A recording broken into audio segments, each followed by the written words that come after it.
Well, let's get some more on Western Sydney Airport. We're joined here by the Chief Executive, Simon Hickey. Simon, welcome to the program. Thank you very much. It's great to have you here in Western Sydney. Oh, it's lovely to be here and to be so welcomed as well. Now, this is not a project that's like a very fast train in Australia, but I remember this in the 80s and the 90s and the 2000s, and then finally around 2013 when this got the green light. How does it feel to be so close to have this project that has been talked about for so long finally nearly underway? Well, you're right. The countdown is certainly on to our opening, and it's been 40 years in planning, really, and we're ready to open. This year we will open to the public. I can't wait to welcome the first passengers there.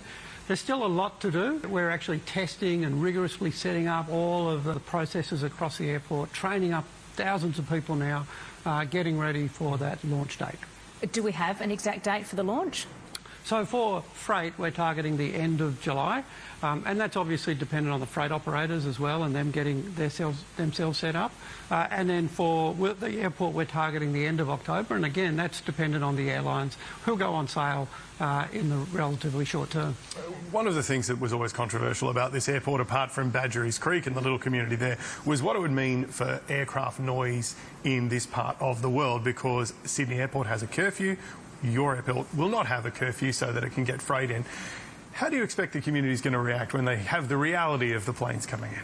So there's been a lot of community engagement around making sure that the flight paths are appropriate, and that's taken years actually of that engagement.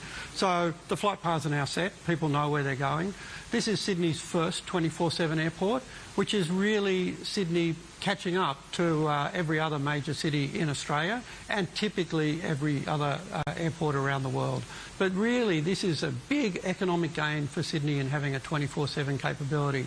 It's great as well for the rest of the nation because Sydney's no longer a blockage. It can open up that 24/7 connectivity between Melbourne, Brisbane, Perth and the rest of the world. So having 24/7 connectivity is really a great economic boost for Sydney and the nation. It means great jobs for people close to home. Half of Sydney lives in Western Sydney, so we're closer to half of Sydney. And Western Sydney alone is the third largest economy in Australia. It's the fastest growing population in New South Wales and one of the fastest growing in Australia. It's one of the most diverse populations. Over 50% of people speak a different language at home, and they're great travellers. They actually want to travel the world. They want to visit family that might be somewhere else, and their families come to see them. So this provides great opportunity and connectivity for that community. We also have the M12, which is just about to open, and that's our front door. The M12 is a free motorway, and that means from the airport to the CBD, not one set of traffic lights. From the airport to Parramatta, not one set of traffic lights. Still remember covering the opening of the M7, and we're up to the M12. Simon, thank you very much for joining us. Thank you.